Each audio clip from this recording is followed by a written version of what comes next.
It is a strange thing how little, in general, people know about the sky. It is the part of creation in which nature has done more for the sake of pleasing man, more for the sole and evident purpose of talking to him and teaching him, than in any other of her works, and it is just the part in which we least attend to her. John Ruskin. In this offering, I will share reality, perception, wonder, archetype, and hopefully a sprinkle of wisdom regarding the sky luminaries. Many are looking to the horizon, to the shape, to computer screens, to other land, to mental models, but not many are looking up at what is actually real and observable. Most notable in the Luminaries' Mysterium is what we call the sun, an epic and enigmatic source of real cycles, real energy, and real wonder. There is nothing new under the sun.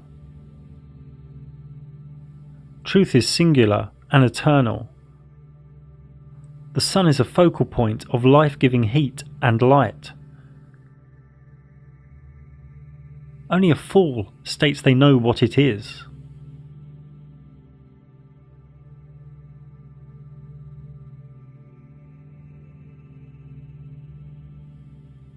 The close sun within our realm makes one full westward revolution every 24 hours, spiralling out and gradually faster to the Tropic of Capricorn on the winter solstice, and spiralling in and gradually slower to the Tropic of Cancer on the summer solstice, thus giving us the seasons. Looking to the west, we can see a sunset move slightly to the right, curving around on its path. And close to the summer solstice, in northern Norway, we can see the sun never sets to the observer.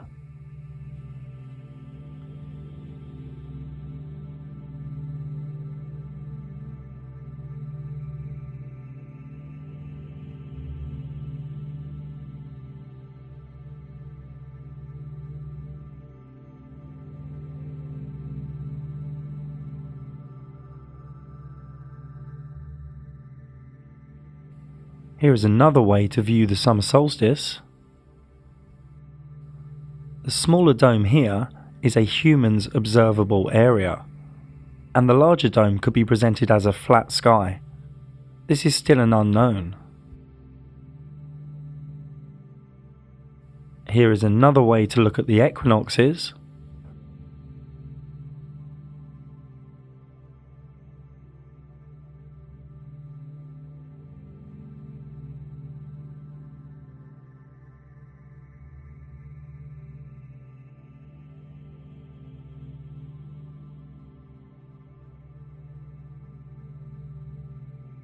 From Tenerife in June, the top is what the human eye observes,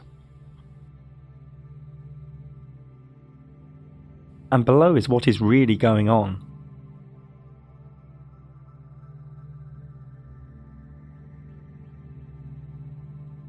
The analemma is where one takes a photo or plot point of the sun at the same time of day, from the same location, over a year.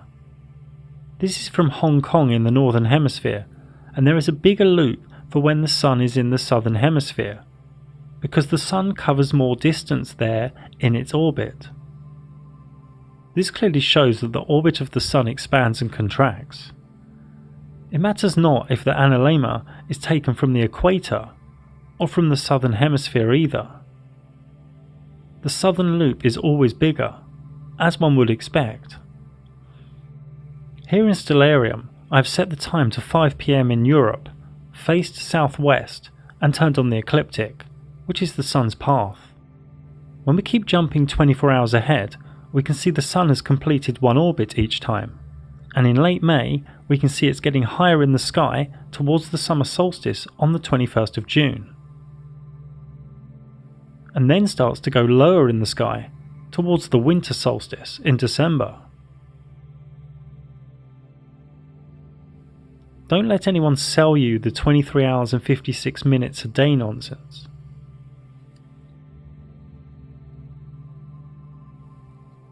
In real life, as it shows in Stellarium, we can see only a section of the night sky. When we move, our vanishing point also moves with us, and therefore what we can see in the sky moves with us too. We know the sky appears to the eye as a dome, but this could be due to perspective. I mean, here it looks like the ground goes up and that the tracks go together, when we know these aren't true. The human eye's vanishing point shows us a visual reality that is not always objective. We simply have not unravelled the flat sky or dome mystery yet. This is all new. This awakening of true cosmology only made a comeback in 2014, the year I also first spoke out about it publicly. In many cases, we need to revel in the mystery and enjoy the mystery. The sun comes into the observer's vanishing point. This is known to most as a sunrise. The sun goes out of the observer's vanishing point. This is known to most as a sunset. If we go up in altitude, the sun comes back into one's field of view as the vanishing point has increased. When the sun sets in Japan, it's at its zenith in Madagascar, and also rising in Florida. Some ballpark trigonometry shows the sun is around 2,000 to 4,000 miles away. Well, that is, if it is an actual thing within the rules of known physics, which it possibly isn't. Now, these sunrises and sunsets often appear as different sizes. This is due to one or more of the following: the observer's position, land contour, sea temperature, atmospheric haze, and atmospheric temperature. So how high is our sun? We have seen evidence of localized hotspots.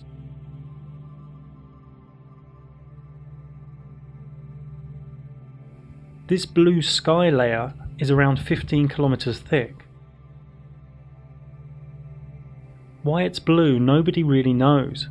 Some say scattering, some say ionized gases, others say plasma. The truth is, it is also a part of the Luminaries Mysterium. This puppy isn't 93 million miles away. If you believe that, then you've had too much exposure to government scripture. I've even heard rumours that some lovers love each other so much that they have a child, and then they give the child away most of the week to centres that program them with government scripture. But that's all for another time. The sun doesn't have flares, but it does have sunspots. Nobody knows what these are or what creates them, but they do help us prove that the sun above oscillates, which appears to the observer as rotation.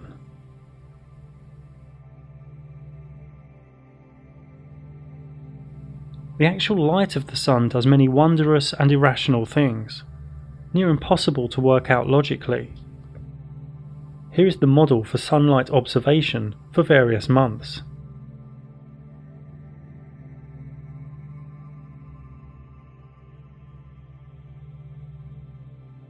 Actual sunlight at any one time is never the same for two different observers. Sunlight has evidence of curve, bend, bulge, mystery, beauty and wonder.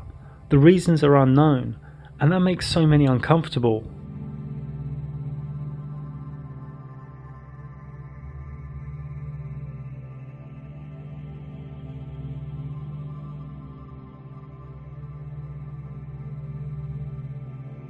We don't even know if it is really an object. We do know it is a focal point of light and heat. For me, it is probably intelligent consciousness in some way, maybe half in this reality and half in another.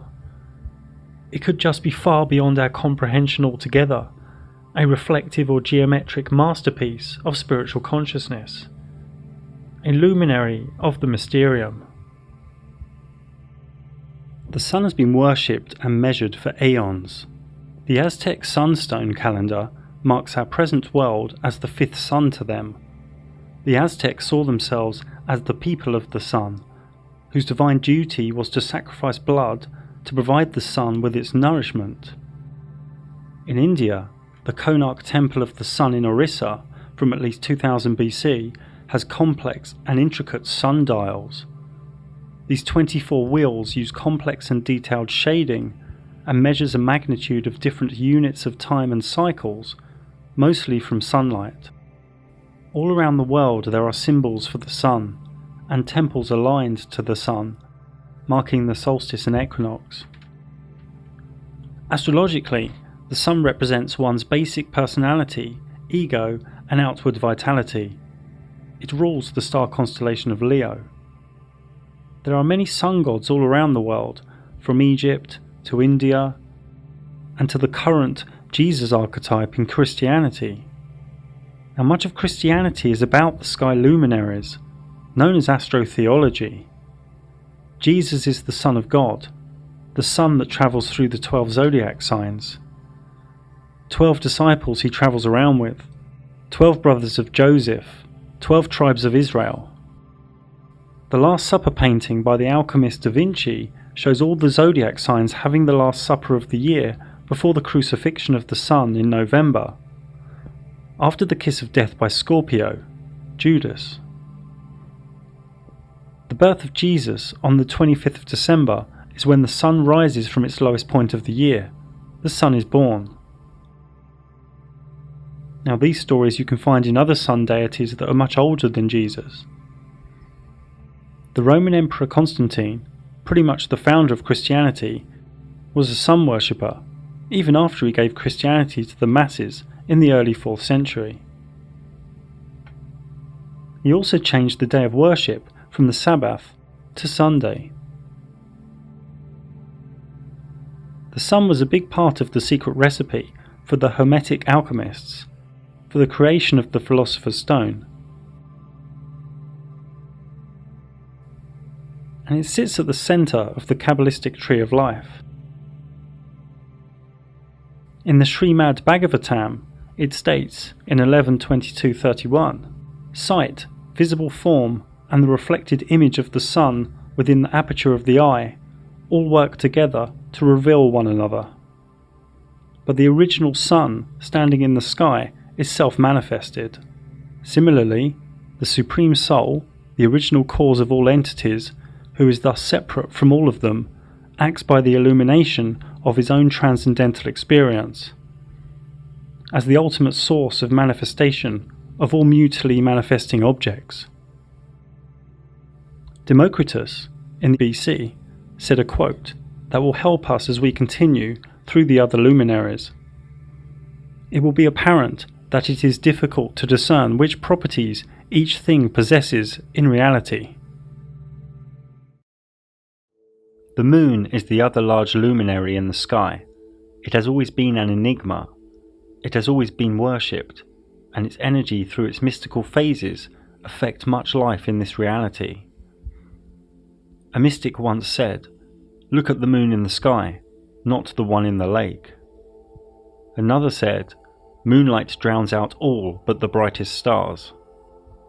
A Taoist author once said, "The moon does not fight, it attacks no one, it does not worry, it does not try to crush others, it keeps its course, but by its very nature, it gently influences." The moon is the same size and distance as the sun, and follows close to the sun's path, the ecliptic. The moon takes about 24 hours and 51 minutes to complete a revolution above us, slower than the sun. The moon is always close to the ecliptic, within 5 degrees above or below. It also comes and goes, just like we saw with the sun. The moon crosses the sun's ecliptic approximately every 2 weeks. These crossings are known as lunar nodes. If it crosses the ecliptic at full moon, we have a lunar eclipse.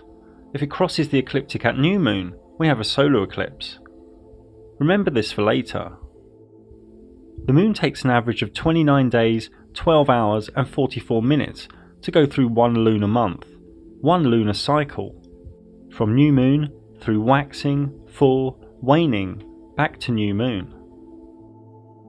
Because of this motion, the moon has a point in time each lunar month when it is closest to the Earth, perigee, and a point in time where it is farthest from the Earth, apogee. The Sun moves faster than the moon. The Sun catches up with it, creating a new moon, and then speeds ahead of it.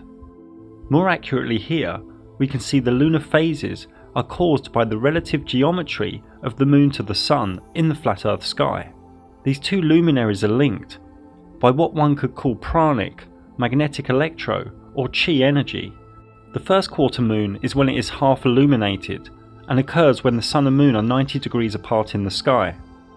At full moon, the moon is fully powered and fully illuminated when the Sun and Moon are 180 degrees apart in the sky.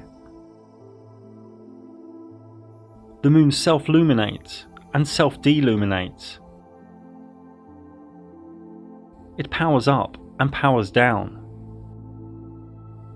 There is evidence to suggest this geometric relationship creates the tides in the oceans too, as salt water is ionized and can react to magnetic electro. Another way of talking about the motion of these luminaries is to say the moon travels 14.5 degrees an hour and the Sun 15 degrees an hour. So the moon loses 12 degrees a day on the Sun. People are okay that the Sun is self-luminating, so people should also be okay that the moon is self-luminating too. A nice way to remember if the moon is waxing or waning is if it is like a letter C or D. A cat goes, waning, and a dog comes, waxing. These phases can be known far into the future due to the Sun and Moon's constant speeds. This works as a geometric clockwork, a calendar in the sky so to speak. Chinese, Thai, Hindu, Islam and Hebrew calendars still today are linked to the moon cycles, the lunar month. If one photographs the moon 51 minutes later on successive days, note due to the moon rising about 51 minutes later each day, over one lunar month it will trace out its own analemma. The moon can be seen above in the sky at the same time in distant places. Depending on where one is on a line of longitude, depends on what degree of rotation the moon will be. To a stationary observer, the moon also appears to rotate as it moves from east to west in the sky. This is only due to perspective. The moon is not actually rotating. It will appear to rotate one way until it is above one's head, and then the other way. Regardless of location, every human on Earth has only ever seen one face of the moon. Therefore it is rational that it appears to many human subconscious and conscious mind as spherical. In a waning phase, the closer the Sun gets to the moon, the more power, or self-illumination, the moon loses. And when the Sun is very close to the moon, it loses its power, it loses its self-illumination. The moon disappears. Some say we should really see a black silhouette. We don't though, we see nothing, and can pick up nothing with cameras or telescopes. It's just not there. This new moon really could be just that, a brand new moon, and we will layer up on this information later. Then a few days after new moon, at the waxing crescent phase, one can see the slither become illuminated, and the moon starts gaining its power again. Even at other times during the lunar cycle, we can very rarely see something appear to go through the moon, and in this footage it is unknown if this is a star, wandering star, or high altitude drone. At other times, the moon appears as though the blue sky is coming through the moon, but the moon is higher than the layer of blue sky. So is the moon semi-transparent here? Is the moon not totally there in these instances? When the moon is half illuminated, is the other half there or not? Again, the Luminaries Mysterium has not given us a clear and rational answer as yet. We don't know. We have to continue to revel in the mystery. We don't know what the moon is.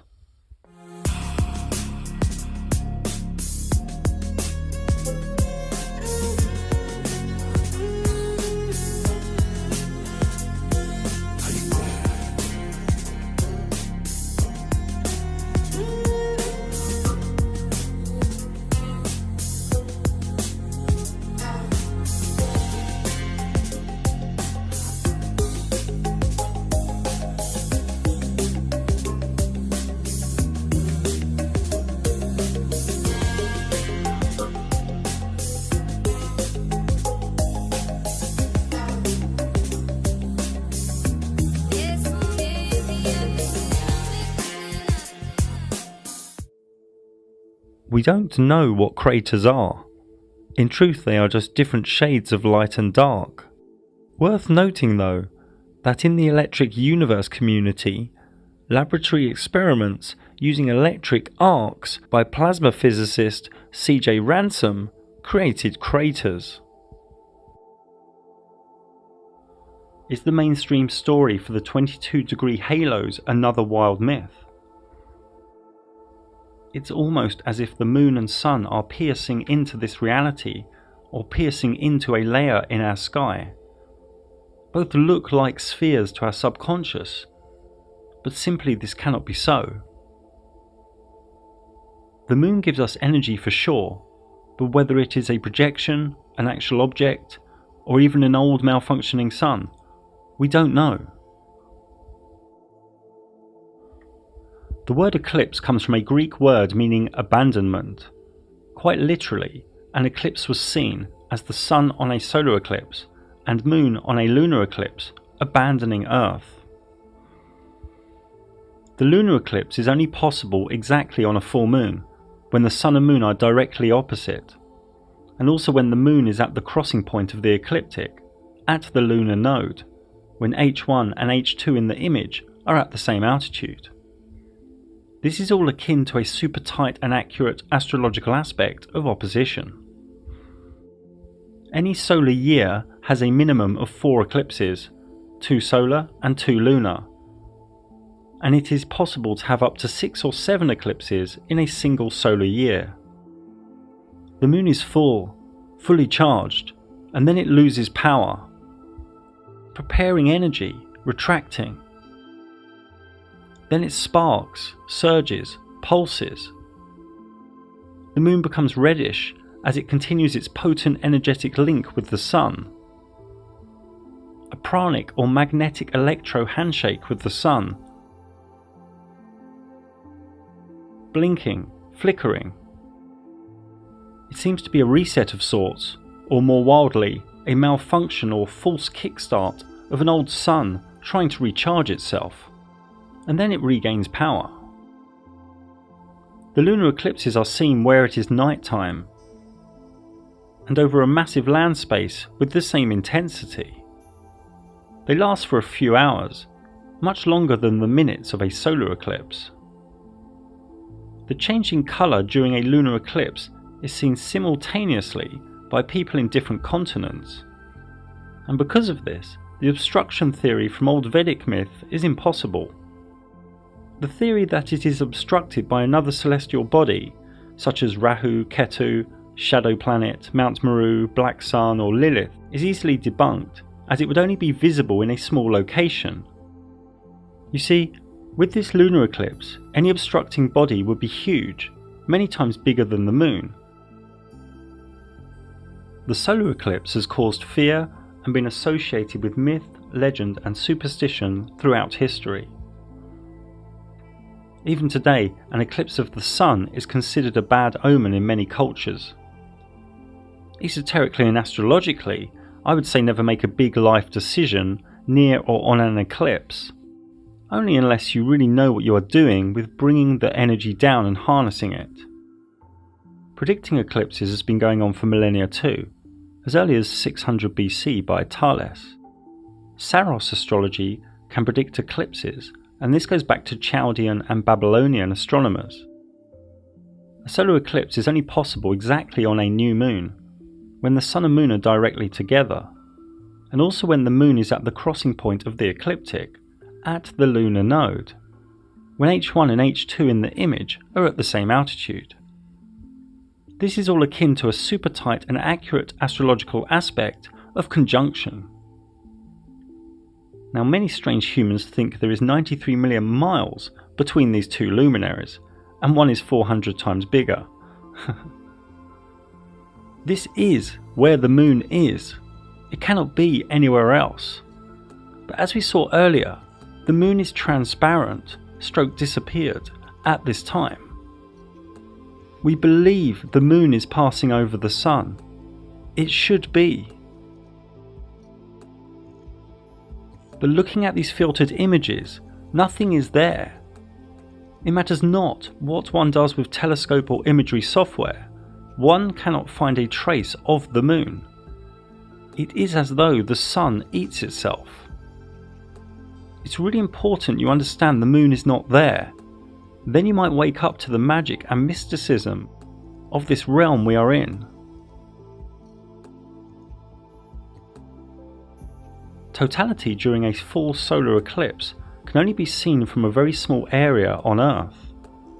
This area is usually about 100 miles or 160 kilometers wide, and about 10,000 miles or 16,000 kilometers long. Areas outside this track may be able to see a partial eclipse of the sun. This thin strip is pure flat Earth truth, as a shadow is never smaller than the object casting it. Many think the Vedic dark luminary of Rahu covers the sun. Rahu, the god of darkness, the black sun, the shadow planet. This cannot be true, as the total solar eclipse lasts for only a few minutes at any given place. Objectively, all we know is the sun appears to eat itself due to the pranic handshake. A resetting, a new sun cycle, a refreshed sun. The Vedic myths of Rahu and Ketu are simply archetypes of the lunar nodes, and their myths are spoke of at length in my free moon ebook. There are three types of solar eclipse: partial, annular, and total. The difference between a total and annular eclipse helps to confirm that the moon moves closer and farther from us, perigee and apogee. I wrote a thesis in the moon book about whether the moon could be an old malfunctioning sun. Let go of old notions and listen to the logic. The moon is the same size and altitude as the sun. The moon travels in almost the same trajectory as the sun. The moon is a little slower than the sun. The moon's power and charge is directly linked by its geometry to the sun. Both affect plants and animals and all life on Earth. Both have evidence of being magnetic electro in their nature.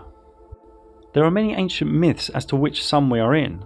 For example, Aztecs say we are in the fifth sun, and my free moon book contains many other supporting myth, legend and pantheon. The moon is awash with mystique, myth, superstition and esoterica. The new moon is like a start of a wave, the start of new intentions. The full moon is like the crashing of the wave, and the waning moon is like the decay of a wave retreating. A healthy woman in her power has her menstrual cycle during or near full moon or new moon. It is more beneficial esoterically to fast or cleanse the days before a new moon. At full moon, the pineal gland opens more and the spiritual veil is thinner, so to speak. Most humans have dense energy and live in the five senses and personality matrix, and are disconnected from the moon's energetic cycles. The moon phases also affect the planting of crops and plants, and many other things. In astrological terms, the moon is one's soul, emotions, moods, and subconscious, and is home in the sign of Cancer, which links to feelings, trust, intuition, nurture, and mothering.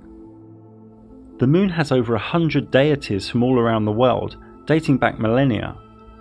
These cover moon worship, adoration or veneration of the moon, a deity in the moon, fertility, or a personification or symbol of the moon. Most notably Diana with the Romans, and the earlier Greek Selene, Artemis, Hecate triad. Some even say Islam and Allah came from a lunar cult, from pre-Islamic Arabic myth. In Hermetic alchemy, the sun and moon need to be reconciled within the self. The inner male and female, logic and emotion, communication and feeling, all united in perfect balance before the elixir can be achieved. The moon is the violet ninth Sephiroth in Kabbalah, and is linked to initiation and many other things. In ancient Arabia, the moon's path through the 12 zodiac signs over a lunar year was split into 28 lunar mansions, with each one ruled by a spirit that could be invoked. Talismans and amulets were used within this system too. No matter which mansion, benevolent magic was done on waxing moon and malevolent during waning. This system was popular in the Renaissance period in Europe, and one can still find it in use to this very day. Her charms are for sure a mystery unto herself. The word planet comes from the Greek word planetos, meaning wandering star. The wandering stars are 8 specific luminaries in the sky. From the left in the image, Mercury, Venus, Mars, Jupiter, Saturn, and the dimmer and slower Uranus, Neptune and Pluto. The wandering stars are rays of energy, and they represent certain ideas and archetypes that all ideas and archetypes root back to. A conception of the universe, inside you too. The macrocosm in the microcosm in the macrocosm, as above so below. Each of the wandering stars are linked to certain symbols, myth and deity, as we will soon see. This ancient geocentric model was actually pretty close to the truth, and lasted for over 1,000 years before the elite smashed it up. The error here is that each of the wandering stars are actually all quite close to the ecliptic. Each are probable to be a similar distance from the Earth, but correctly here, some are faster than others. Note too that each wandering star has a unique brightness and colour. Another crude way to aesthetically show the wandering stars is here, all close to the ecliptic. Note though that the speeds here are not correct. Each of the wandering stars has its own retrograde motion. Retrograde is a term used to describe the phenomenon of each wandering star stopping and then reversing direction in the flat Earth sky, before continuing forwards again. A famous aesthetic depiction of the wandering stars was from the model from Ptolemy, who died in 160 AD. His model, mocked today by the masses, was actually quite close to what is. This model is close, but each wandering star is actually close to the ecliptic, less of a distance between them. Therefore these bigger circles and orbits and gaps are not correct. Also, it is not certain if the retrograde motions are doing a loop in altitude, or simply going into retrograde at the same altitude. I cannot repeat enough that each wandering star has a unique motion stroke cycle that is independent from all other sky luminaries. These motions, no matter how they are depicted, always present harmonic geometry. We will go into this a little more later. One could do hours on each of the wandering stars. I aim to share a few minutes regarding each of their motions, characteristics and archetypal energy, the core force of prana from each.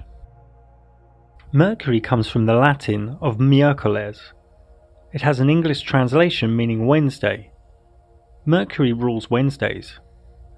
Mercury is not what the elite want you to think it is, a rotating spherical rock 50 million miles away, has mind controlled the masses. The adjectives that come to my mind are divine, geometric, fractal, interdimensional and conscious. Mercury always travels close to the Sun, and due to this it is the most difficult to see with the naked eye. Here I've turned off sunlight stroke daylight so we can move forward 24 hours a click and see its motion forwards, retrograde, then back to the same point again. Its repeating cycle taking 88 days to complete. If we look at any astrological chart depiction, all luminaries revolve around the flat Earth in the middle, all close together at the ecliptic. The Moon may be appearing to move quickly here, but is actually going slower than the Sun, so it falls behind every 24 hours.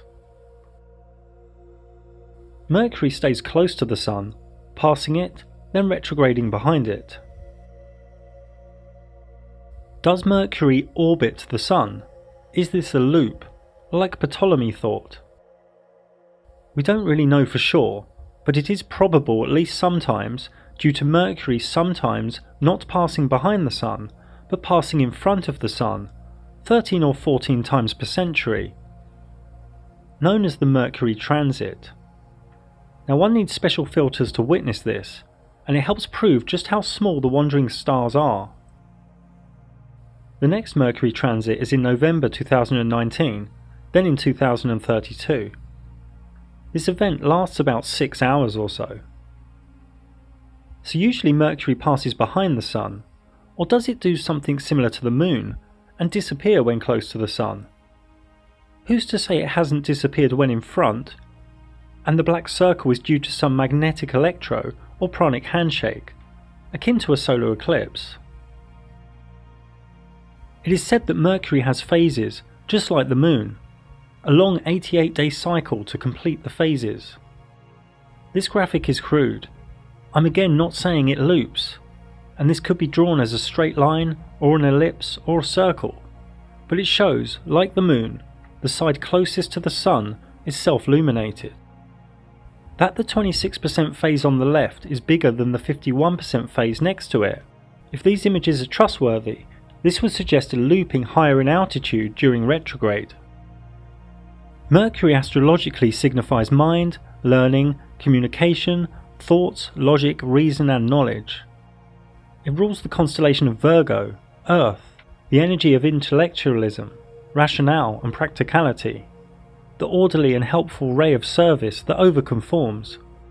It also rules the constellation of Gemini, Air, the energy of information, intelligence, change, talking, being social, spontaneous, fickleness and indecision.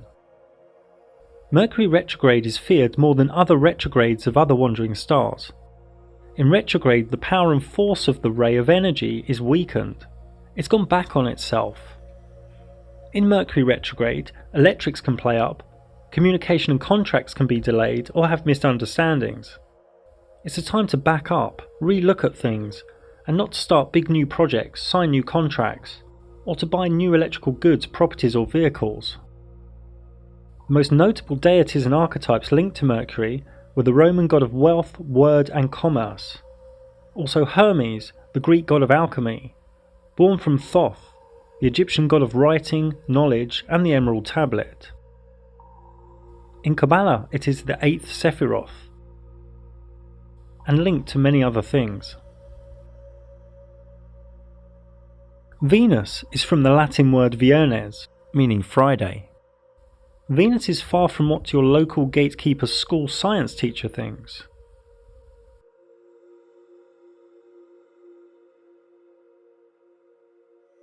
Here we can see the Sun and Moon, Mercury in orange and Venus in small white. Like Mercury, Venus always travels close to the Sun, but is slower and travels further away from the Sun than Mercury, in a slower cycle, ensuring Venus to be the morning star before the Sun, or the evening star after the Sun. This Venus cycle takes 225 days. To the naked eye, Venus doesn't appear to twinkle, but instead glows with a bright and steady silvery light, making her the second brightest light in the night sky, after the Moon. Out of the wandering stars, it is only Venus and Mercury that have phases. So Venus also appears to get smaller and bigger, so again, it either has an apogee and perigee, or it simply gets smaller and bigger where it is, at the same altitude. Here we can see some esoteric labels for Venus' different phases, known as its underworld cycle. Its descent from the evening star to its birth as the morning star. Again, this doesn't have to be drawn as a loop or orbit of the Sun, it could be a straight line.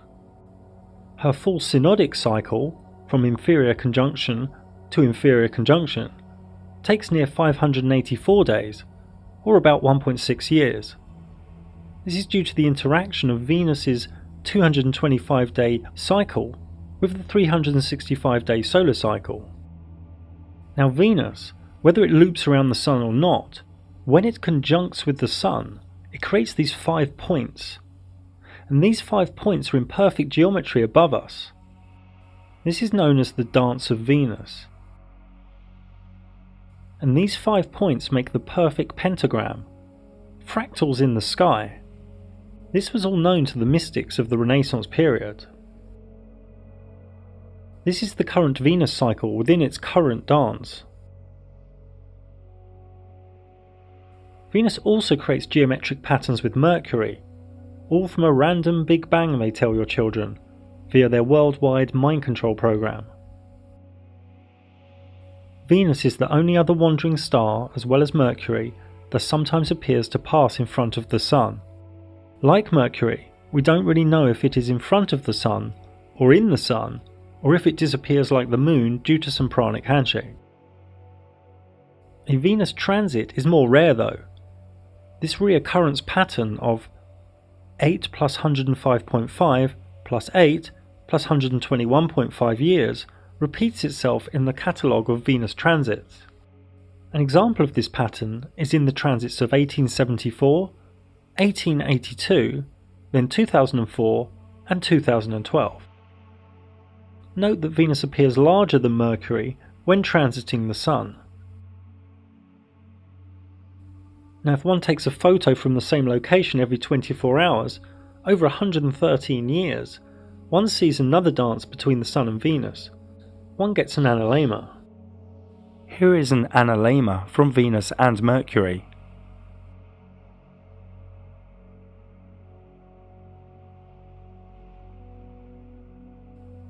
It can be argued that both orbit the Sun.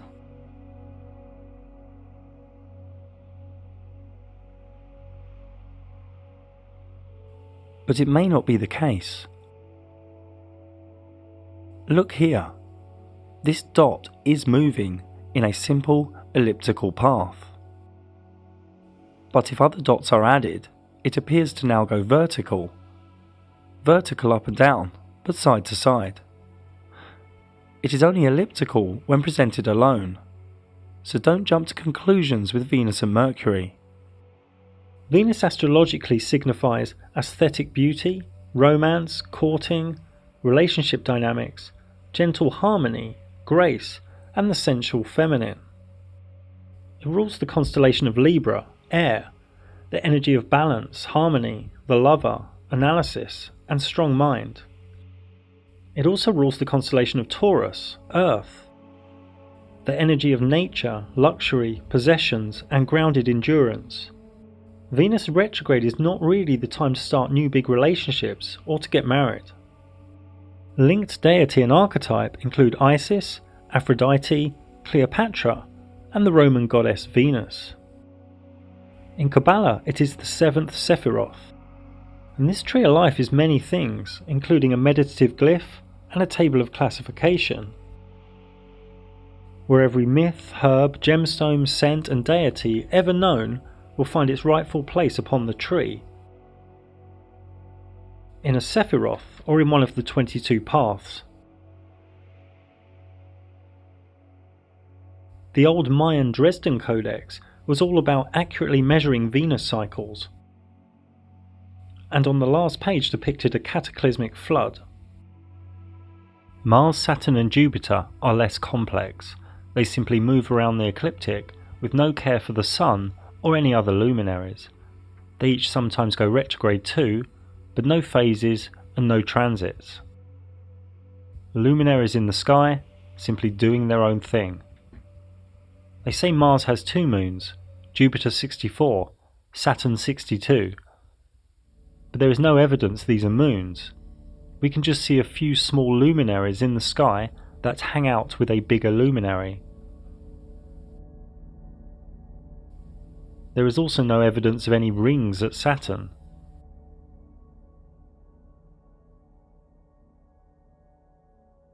This animation you should understand more now. Venus, Mars, Saturn and Jupiter have been added, and are moving 72 hours a click.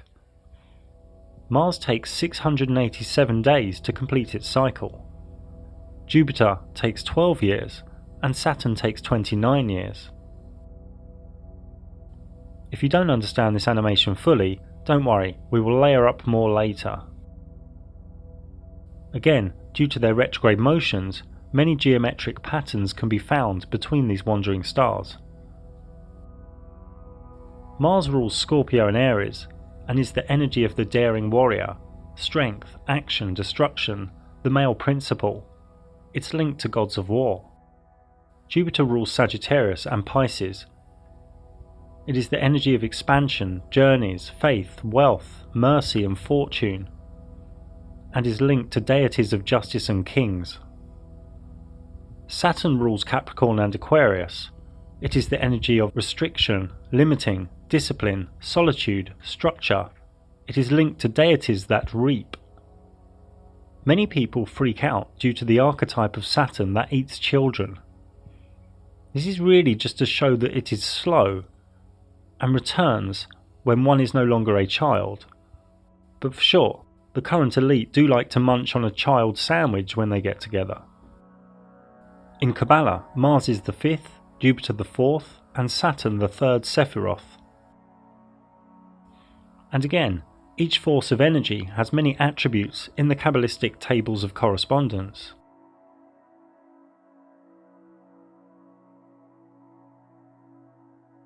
I'm old school and don't really care too much for Uranus, Neptune or Pluto.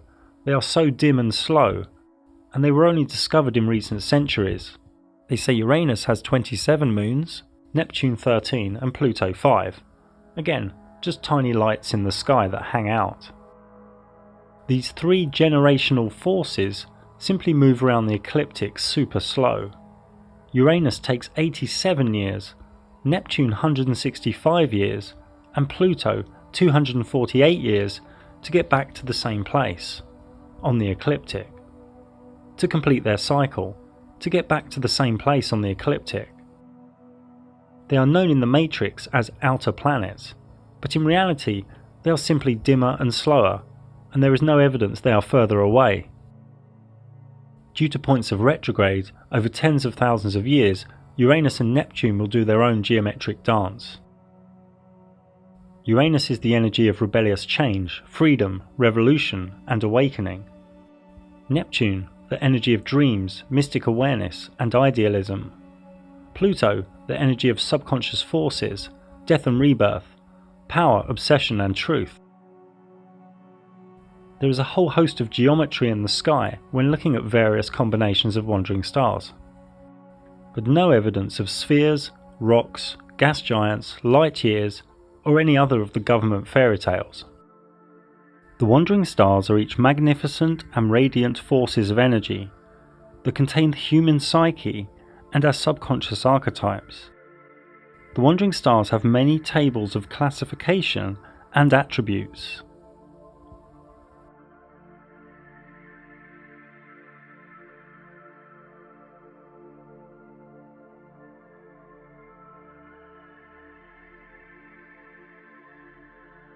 They also link to the days of the week, and this star shows the order too.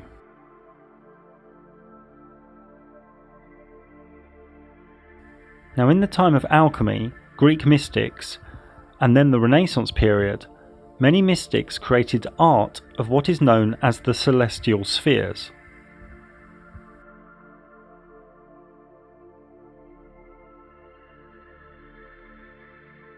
This isn't calling any wandering star a sphere, or showing their distance, or physical order. These show the levels of vibration, the levels of frequency, from a spiritual perspective. They always take the order Earth, Moon, Mercury, Venus, Sun, Mars, Jupiter, Saturn, the firmament of fixed stars, then into the world of divinity, the premium mobile,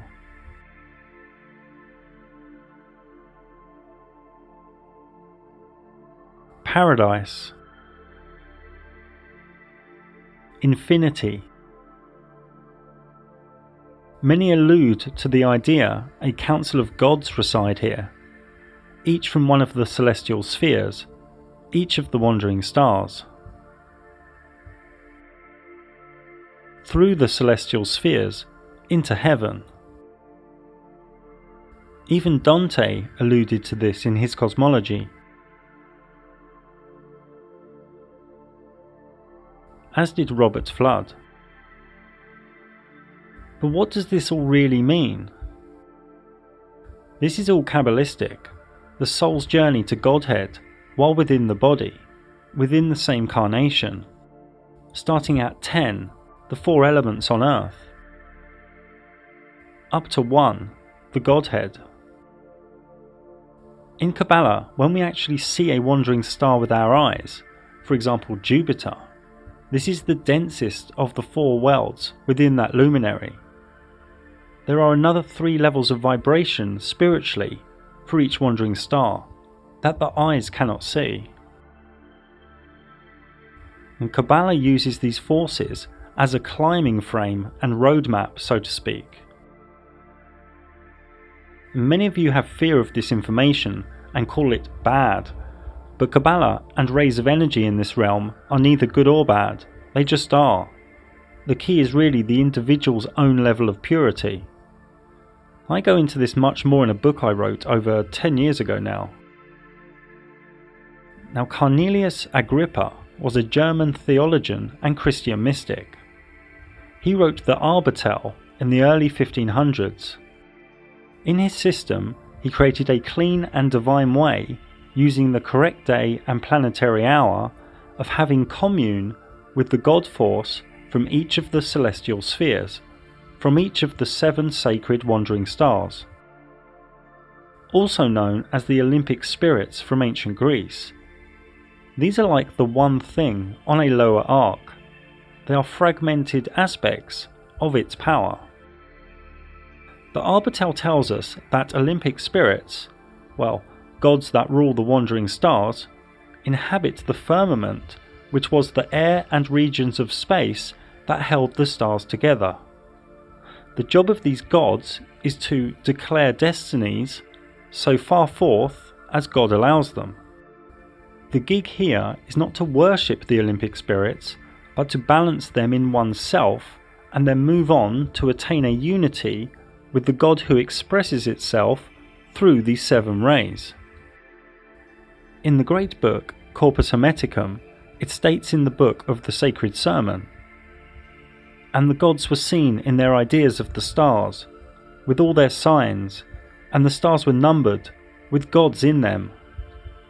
Also, "And heaven was seen in 7 circles, its gods were visible in forms of stars with all their signs, while nature had her members made articulate together with the gods in her, and heaven's periphery revolved in cyclic course, borne on by breath of God." Now for me, one reason for the NASA mind control and fake cosmology is that they really don't want people knowing this stuff. They even have so-called truthers, spiritualists, religious people and New Agers against this information too, cowering in fear, unable to objectively research. You see, this magical realm we are in, if known by the masses, would bring their whole physical-based system of control, greed and selfishness down in no time at all. So they spend hundreds of billions of dollars bringing everything into the dense physical. They are hiding divinity every way they can. You see, people walk past a statue of Michael or Mary, no problem. People put a priest between them and God, no problem. But talk about the gods within the celestial spheres, the Olympic spirits, and people freak out. The levels of conditioning are far beyond what is rational. And where do you think the Olympic rings came from?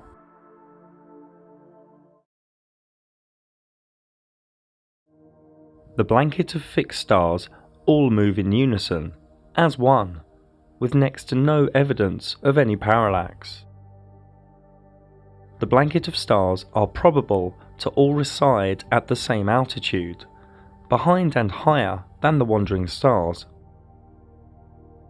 and probable to be somewhere between 3,000 and 4,000 miles away from Earth.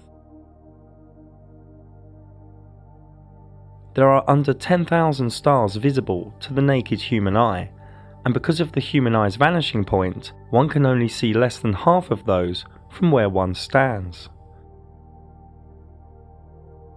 Before we look at the blanket of stars' speed, motions, patterns and mystery, Let us look closely at what they could be. What are the stars? We don't have the correct labels in our vocabulary.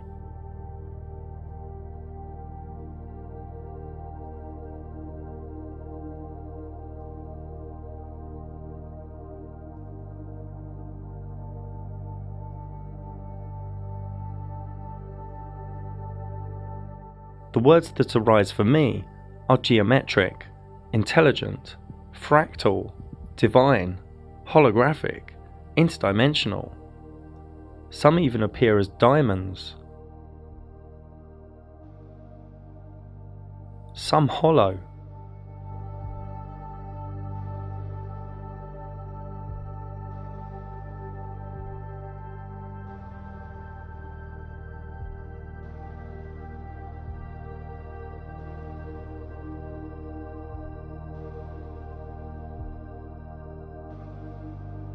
Is water involved? Is luminescence involved, where high-frequency sound waves in liquid cause a bubble to implode into light? Are cymatics involved?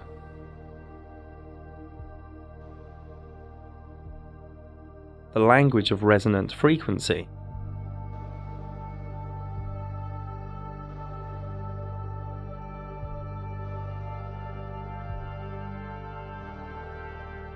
Some even think stars in this reality are technical and related to these metal balls that are said to fall to Earth.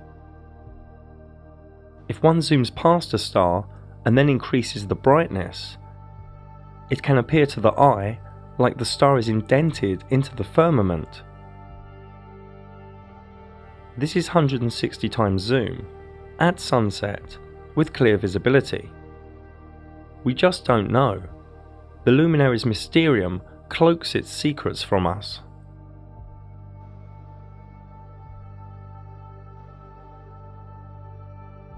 The blanket of stars revolve around Polaris, the North Star above the central North Pole.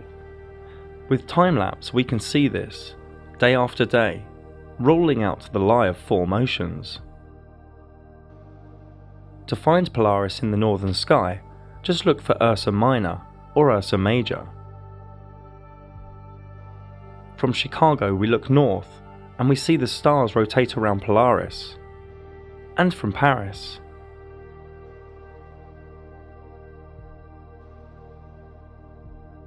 And from near Japan.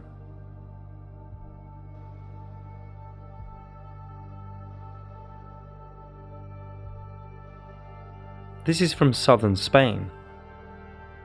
The stars complete one cycle, stroke one revolution, every 23 hours, 56 minutes and 4 seconds, making them a little faster than the Sun, with the Moon being the slowest of the three.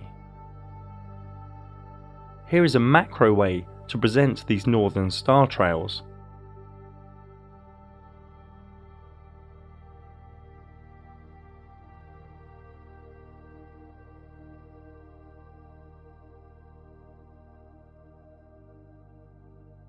To get a good idea of the motion of stars, we need to look in different directions.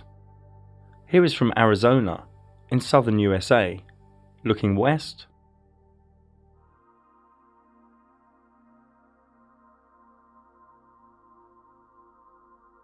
looking east,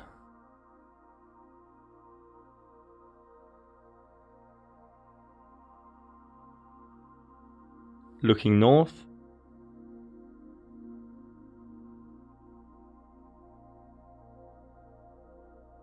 and looking south.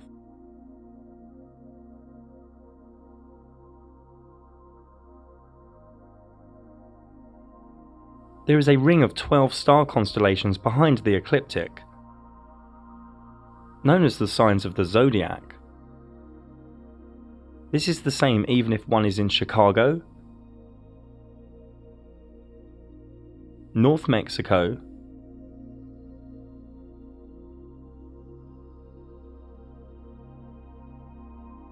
southern Chile, or anywhere on Earth.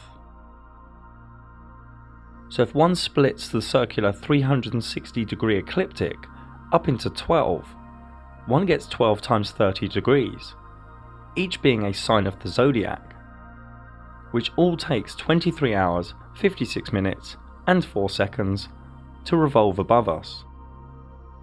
These constellations appear upside down to people in the southern areas of Earth, for the simple reasons shown here. As the stars take 23 hours, 56 minutes, 4 seconds to revolve, and the Sun takes 24 hours to revolve, every 30 days or so, the Sun enters a new sign of the zodiac, and then will spend around 30 days there until the zodiac has overtaken the Sun again. This can be seen here too, with the zodiac being the outer thin ring of 12 signs. First we will move 2 hours forward a click. Then if we move 10 days forward a click, we see the zodiac speeding ahead, so the Sun therefore travels through the 12 signs of the zodiac over a solar year.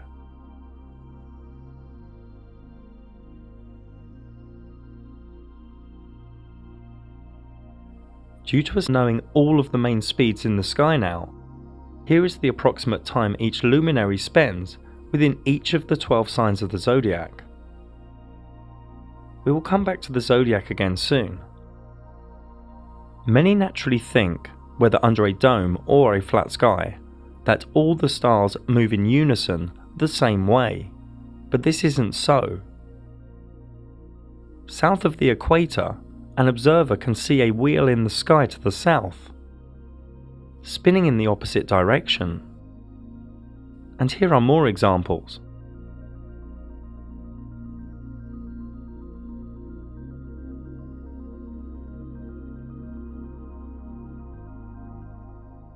So to get our bearings, let's look from one location. New South Wales in Australia. Looking west,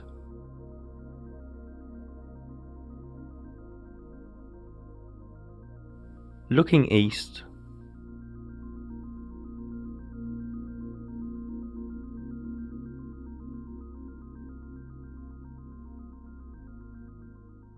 looking north, where Polaris is too far away from the observer's vanishing point, and looking south.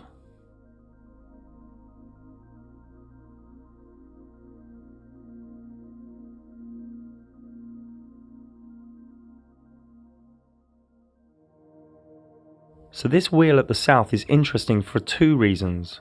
One, it creates a fractal if caught on time-lapse photography at different intervals, a bit like this. And 2, because at 3 different locations on Earth, the exact same southern wheel can be observed in the sky. Again, this could be under a dome or a flat sky, but having the same 3 wheels in the southern sky is still currently fully unexplained, using the logic we know thus far within this realm. Some say reflective duplication. Some say it is the North Stars refracted, reflected, or warped in some way. Others say perspective, but super interesting and relevant is that this southern wheel also takes 23 hours, 56 minutes and 4 seconds to revolve. We just don't know all the answers to the Luminaries Mysterium. The precession of the equinox is a real phenomena. Over 26,000 years, the whole blanket of stars completes a tiny wobble, ensuring that the exact point above the north celestial pole moves in a small, super slow circle. This is all known as the Great Year. If we go as north as possible on Earth and look up with the equatorial grid on, Polaris is at the centre. Now if we turn the azimuthal grid on, we can see Polaris off-centre. And if we change the year by 2,000 year chunks, the whole blanket of stars moves ever so slightly. The Earth isn't moving or tilting or wobbling, it's the blanket of stars moving.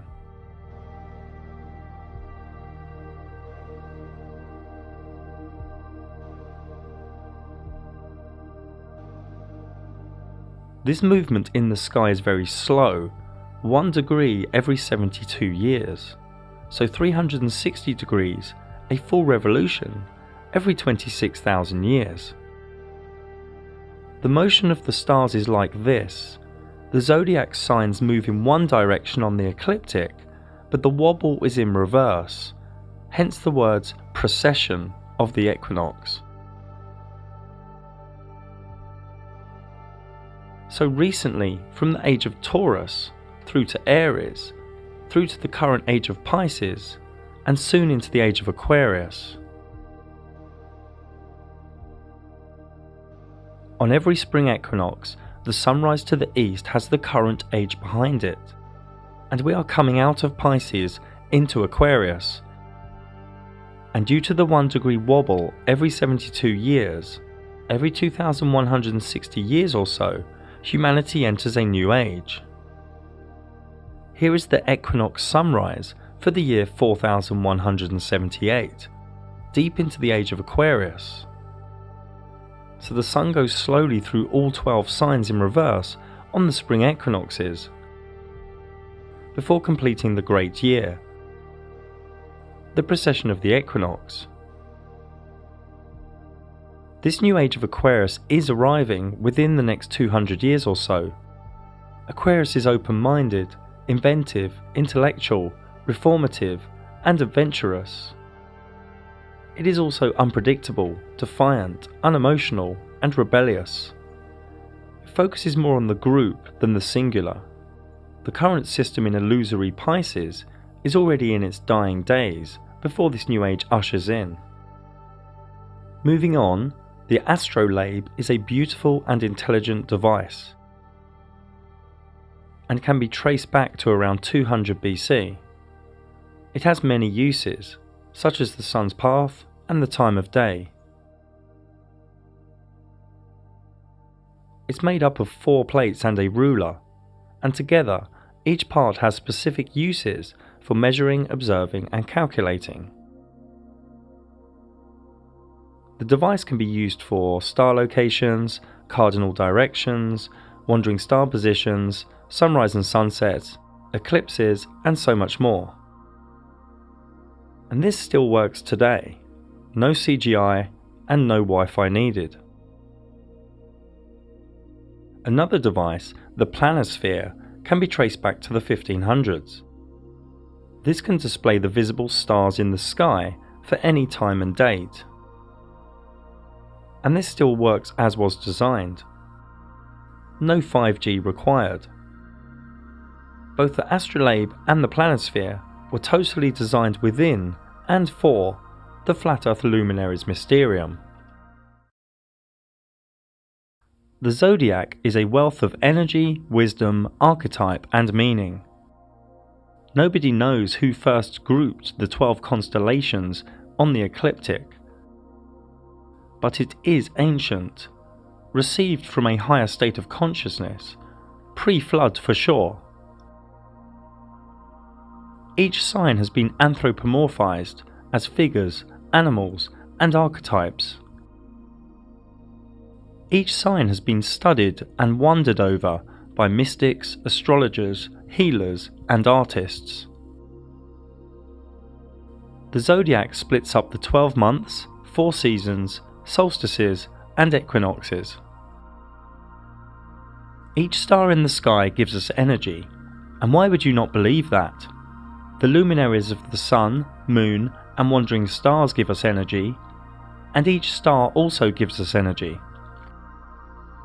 Therefore, groups and clusters of stars also give us energy as collectives. Each sign has its own energy signature, its own archetypes. The sign motivates any wandering star within it, and asks the wandering star what is it seeking. Each zodiac sign is within one of 4 elements, one of 3 quadruplicities, and also a gender. As we already know, The wandering stars travel through the signs at different speeds and durations, and each sign has a ruling wandering star, and also a wandering star that when within it is in its exaltation, detriment, or fall.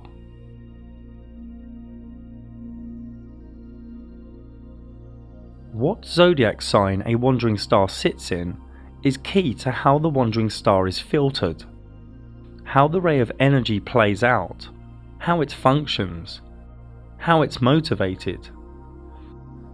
And each combination of wandering star and sign is vastly different.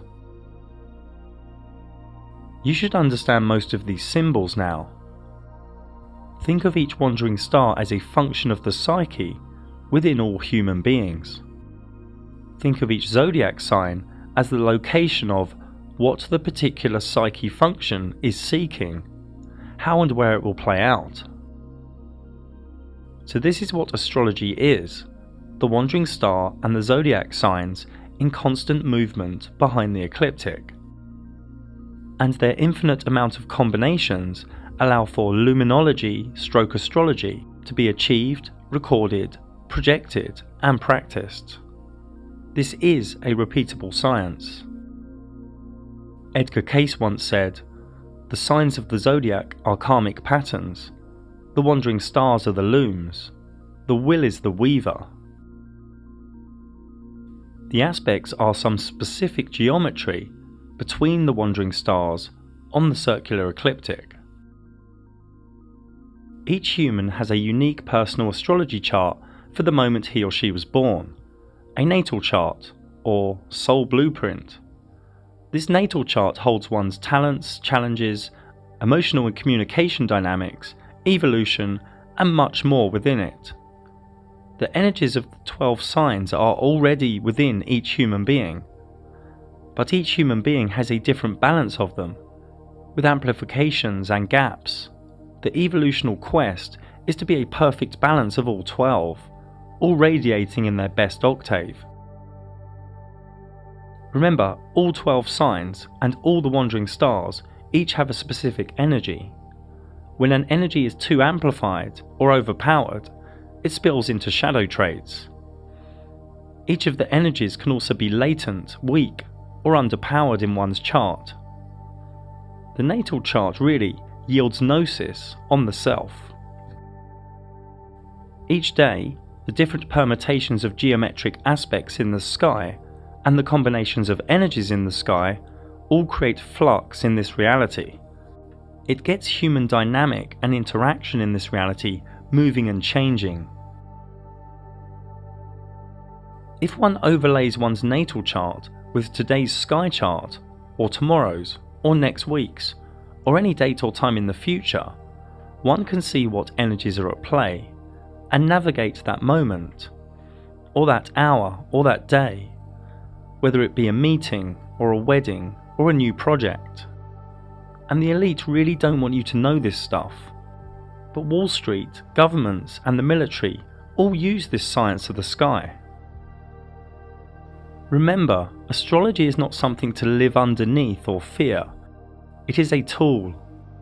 We all have free will and can each swerve, dark, or ride any coming energies. The sky is the engine room of this reality. Astrology is a finger pointing at reality. Now, Western mystics studied astrology deeply and knew how to understand and interpret the sky, how to bring the macrocosm down to the microcosm in a multitude of ways.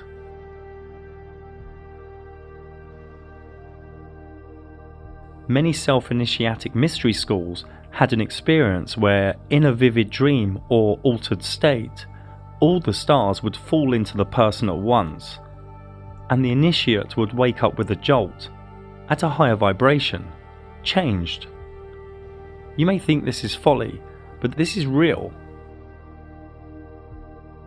The zodiac signs are also related to the tarot, the major arcana. And each third of each sign is assigned to a minor arcana. both are shown here. The profane think tarot is just for divination, but the tarot energies are forever present through the sky, through time, fitting like a glove to the energies of luminology. It might be wise to ask yourself why astrology is not taught at colleges or universities. I have had over 100 Flat Earth astrology clients, and for a deeper look into the changes Flat Earth brings, plus more about signs, aspects, orbs and houses, please see my dedicated video on this same channel. There are Flat Earth zodiac clocks and zodiac symbolism all around old European churches, so it's a little bit strange that many modern day Christians look at astrology as something bad. So sit back and take in the next minute or so.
We still need to cover some of the other luminaries in the sky, ones with wild stories within the zombie matrix. The idea of galaxies is deranged, just a luminary of cloudiness in the sky. This is what they call Andromeda. The idea of a black hole is idiotic, just a luminary that pulses in the sky. The idea of nebulas is demented, just shaped light in the sky. The elite tell you it is an interstellar cloud of dust, hydrogen, helium and other ionized gases, that the Orion Nebula is 1,300 light years away and 12 light years in radius. I mean, tell a tall story or what? I mean, this elite are smart, but also very psychotic. This is the Heart and Soul Nebula. A comet is simply a cyclic luminary in the sky with its own cyclic path, with no care for the ecliptic.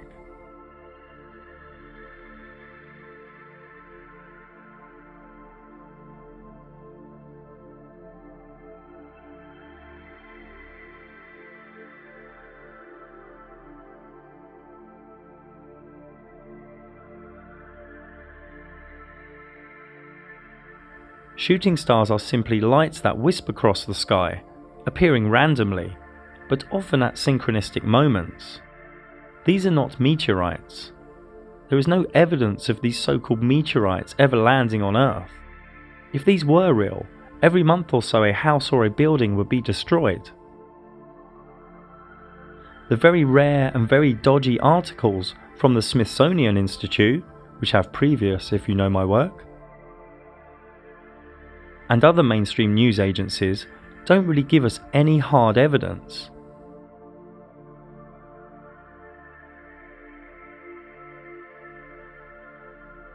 These scorched rocks do exist though, but obviously they do not come from the fairy tale that is outer space. This is supposed to be the biggest meteorite on Earth. No crater nearby, no witnesses.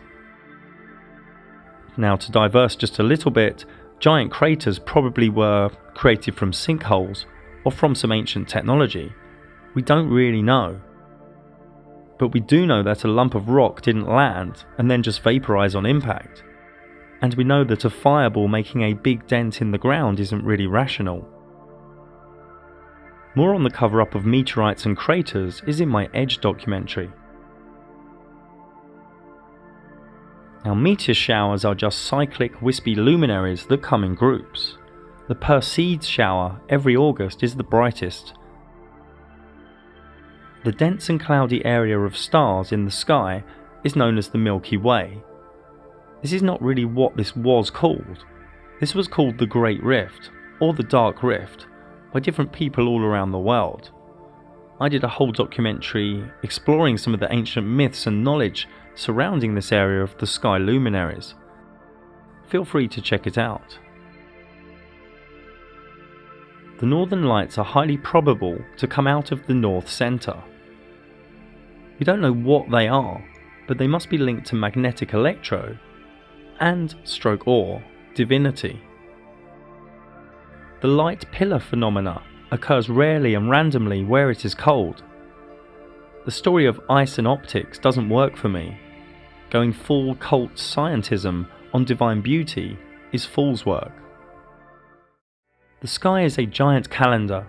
The sun tells the time, the moon tells us the day, and the stars tell us the months and years. We live inside a beautiful realm, a perfectly designed timepiece, with mathematics and fractals within its fabric. The sky is the only real tangible calendar. What else is there to live by? The toxic Gregorian calendar the Catholics fed you? Dates your boss tells you? Days of celebration your governments tell you?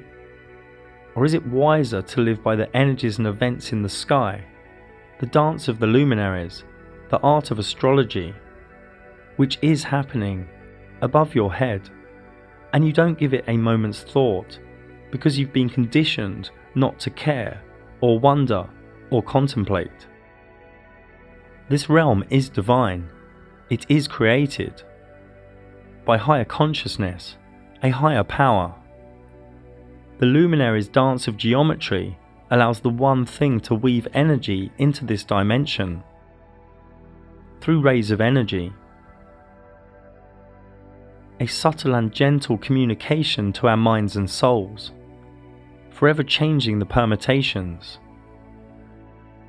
creating a foundation of flux for this realm we are in, a realm of divine fractals hidden from our consciousness, so beautiful yet so subtle. The elite hide the truth of the luminaries as they are trying to limit the whole human experience to the physical. The physical is only a base, it's not the real thing. They want you pushed into the Sephiroth of Malkut, as a materialistic conforming drone. But we are both visible and invisible. We need to honour the totality, not just what we can touch. Da Vinci said, there are three types of people: those who see when shown, and those that don't see. And one starts to see only when one starts deprogramming. And it's not an easy ride, but it does get easier. This is the work of the modern day warriors, deprogramming. We don't know our cosmology, but we do know we are in a magical realm of divinity. Are you just coming from the mind to know the sky, or are you reveling in the energies and the invisible wonders of the Luminaries' Mysterium? The Luminaries' Mysterium is a key out of the Matrix, out of the cult-like scientism religion, but you have to embrace the sky's truth. Love the sky, a beautiful gift from our Creator. Many of you are trying to rationalize a divine mysterium, and one's life here is full of questions, but only fools are full of answers. Srimad Bhagavatam 2.637. And because all of us are bewildered by the illusory external energy of the Supreme Lord, we can see only this manifested cosmos according to our individual ability. Corpus Hermeticum, the secret sermon on the mountain. For I will sing the praise of him who founded all, who fixed the earth and hung up heaven.